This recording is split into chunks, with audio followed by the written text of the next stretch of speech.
స్కూల్కి సంబంధించి అవకతవకలు జరిగినాయని చెప్పేసి 3 కోట్లు తీసుకున్నారని ఆరోపణలు చేశారు. వాళ్ళు పేరెంట్స్ విత్ అభ్యర్థులు మనతో ఉన్నారు. వాళ్ళతో మాట్లాడుతుంది. మేడం చెప్పండి, నిజంగా 3 కోట్లు తీసుకున్నారనే ఆరోపణలు అయితే బీఆర్ఎస్ నేతలు చేశారు. అది నిజంగా జరిగిందంట? నిజంగా జరిగితే చూడమనండి. ఉంటే మేమైతే ఇస్తే ఇప్పుడైనా రెడీ అంటున్నామండి. మా ఇల్లు అమ్మిచ్చి అట్లా 3 కోట్లు కావాలంటే ఇప్పుడు ఇచ్చి ఇస్తారంటే కూడా మేము గ్యారంటీగా ఇస్తామండి. అవి లేనివి వాళ్ళు ఎంత కష్టపడి తెచ్చుకున్నారు, సీటు ఎంత చదివారో అవి మాకు తెలుసండి. అది ఒట్టిగా చెప్తే అది కాదు.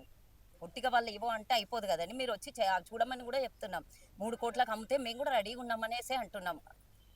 అవన్నీ ఒట్టి మాటలు. వాళ్ళు ఎంత చదివింది మాకు తెలుసు. అంటే ఈ ఆరోపణలు చేయడానికి గల కారణం ఏంటి? ఎందుకు ఉన్న అంటే జెన్యూన్‌గా అంతకన్నా ఇంకేం లేదు. ఈ గవర్నమెంట్ చేస్తుంది, దాని అగెయిన్స్ట్ వెళ్ళాలి అంతే.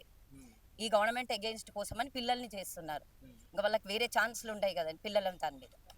ఏదైతే తెలుగు మీడియం, ఇంగ్లీష్ మీడియం అనే తారతమ్యాలు కూడా తీసుకొచ్చారో, కొంతమంది తెలుగు మీడియానికి అన్యాయం చేస్తున్నారని కూడా చెప్తున్నారు. దాన్ని ఎట్లా చూస్తారు? ఏదైనా కరెక్షన్ కదండి. వస్తేనే ఏస్తారు గానీ వాళ్ళు కూడా అది ఎవరి పేపరు, ఎవరు అది వాళ్ళది అని పర్టిక్యులర్‌గా కరెక్షన్ చేసే వాళ్ళకి తెలియదు కదండీ. నేమ్ ఉండదు, అది ఉండదు. అట్లా ఇవ్వడానికి అసలు అది ఎట్లా వచ్చేస్తుందో మార్క్స్ తెలుస్తలేదు.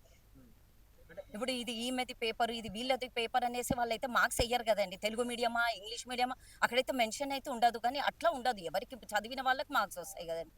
అంతేగాని వీళ్ళు అది ఇది అనేది ఉండదు. కోర్ట్ ఏదైతే స్టే ఇచ్చిందో దానికి సంబంధించి రీకరెక్షన్ కానీ మళ్ళీ రద్దు చేసి ఎగ్జామ్స్ పెట్టడం కానీ ఆ రద్దు అనేది దాకా అసలు ఇది ఎళ్ళనివ్వమండి. మళ్ళీ ఇంకా వాళ్ళు చదవరు, వాళ్ళది అది third time. First time okay, second time okay, ఇంకా థర్డ్ టైమ్ వాళ్ళు రాయరండి కాదండి. అది వేస్ట్ అయిపోతది. మళ్ళీ అది ఇంకో 5, 6 ఇయర్స్ మళ్ళీ కేస్, మళ్ళీ సేమ్ ప్రొసీజర్, మళ్ళీ పేపర్ లీక్.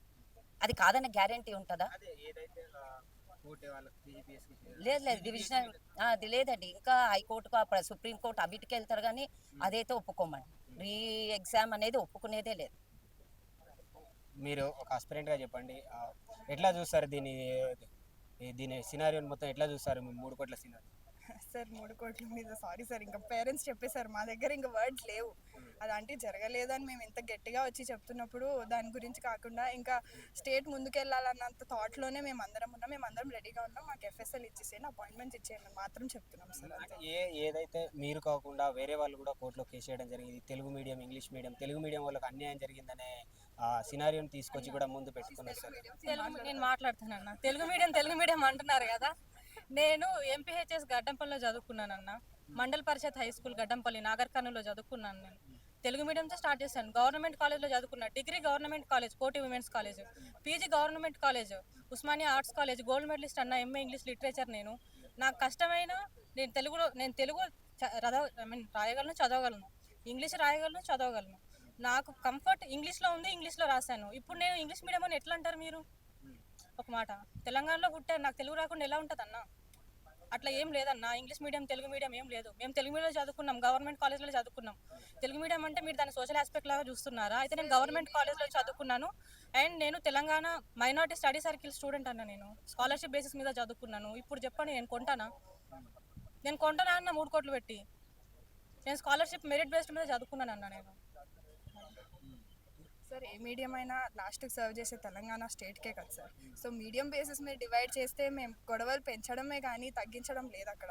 సో లాస్ట్కి మీరు ఓన్లీ తెలంగాణ స్టేట్ ముందుకెళ్ళాలి. ఇంకా ఈ ప్రాసెస్ చాలు, తప్పు జరగలేదు, ఎఫ్ఎస్ఎల్ ఇచ్చేసేయండి, అపాయింట్మెంట్స్ ఇచ్చేసేయండి. మేము దానికోసం మాత్రమే వెయిట్ చేస్తాం. గతంలో ఉన్న గవర్నమెంట్ 2 సార్లు గ్రూప్ 1 వేసి రద్దయిపోయింది. 3వసారి కాంగ్రెస్ గవర్నమెంట్ ఆరోపణలు చేయడానికేనా ఇదంతా చేస్తుంది, లేకపోతే క్యాండిడేట్స్ని ఇబ్బంది పెట్టడానికి చేస్తున్నట్టు అనుకుంటున్నారు? సార్ ఏదైనా అలిగేషన్ ఉన్నప్పుడు దానికి ప్రూఫ్ ఉంటే బాగుంటుంది సార్. ప్రూఫ్ లేనివి వచ్చి మాట్లాడుతుంటే ఎవరికి నమ్మాలనిపించదు. సో అది అలా 100 సార్లు చెప్పేసరికేమో అలా వచ్చేసింది జడ్జ్మెంట్. సో అందుకే మా దగ్గర ఇంకా నిజం ఉంది కాబట్టి మేము ఇంత ధైర్యంగా ముందుకు వచ్చి పేరెంట్స్ని కూడా తీసుకొని వచ్చి మేము డివిజనల్ బెంచ్ కూడా అపీల్ అవుతాం అని ఇంత గట్టిగా చెప్తున్నప్పుడు ఇంకా ప్రజలైతే ఇదే నమ్మాలి కదా సార్ మరి.